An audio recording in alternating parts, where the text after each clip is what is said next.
Hi everyone, Kasey Thompson here. We received a really good question from Jody in Switzerland this week. She asks, I am super competitive all the time, to the point no one wants me around anymore. How can I be less competitive? You know, that's a great question, Jody, especially coming from one of 5 boys. I grew up very competitive. So working on that has been a project for me my whole life. So, first of all, let's break it down. What causes one to be competitive? Where it comes from is the ego's need for validation and superiority. You see, the ego constantly seeks to define itself, and it does this by comparing itself to others so that it can feel secure. The ego also needs to feel better than and smarter than or more successful than someone else or everyone else. Comparison is what feeds the ego. And the ego is always constantly looking for external validation. So when you win or succeed, that just simply reinforces your ego's belief that you are worthy and that you are significant. However, this is a very fragile foundation because your self-worth becomes dependent on circumstances and the performance of others. The ego's competitive nature basically comes from a feeling of unworthiness.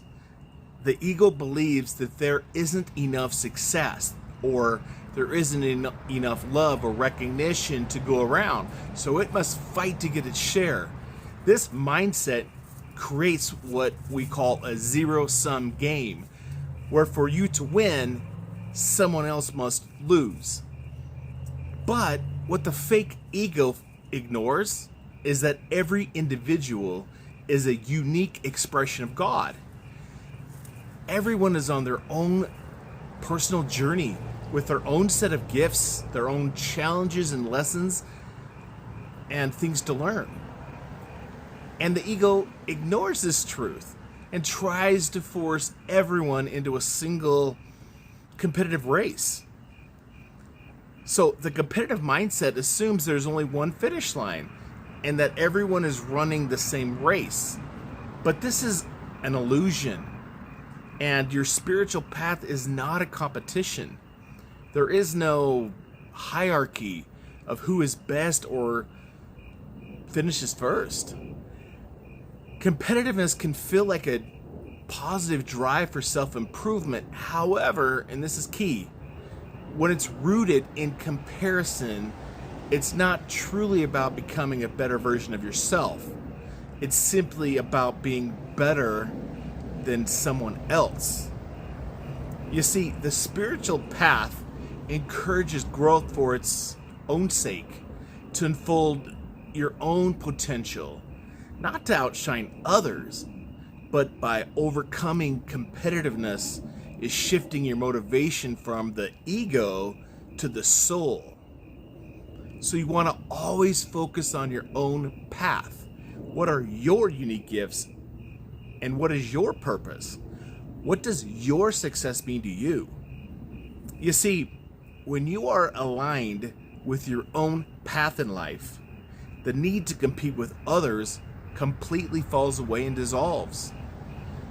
You have to embrace humility, recognize that you are part of a larger whole, that your worth is from God, and it's not earned from victory or beating someone else. And remember, being competitive is not all bad. It's a powerful energy. The key is to redirect it from a self-serving purpose to a service-oriented one. For example, you can be more driven to win, but more importantly, inspire others. See others not as competitors, but as children of God on their own unique journeys. When you feel that urge to compare to others, replace it immediately with a genuine feeling of compassion and support for their success. When you do this, this will help break the cycle of envy and rivalry. I hope this helps. Please like, share, and subscribe. God bless. Love you all.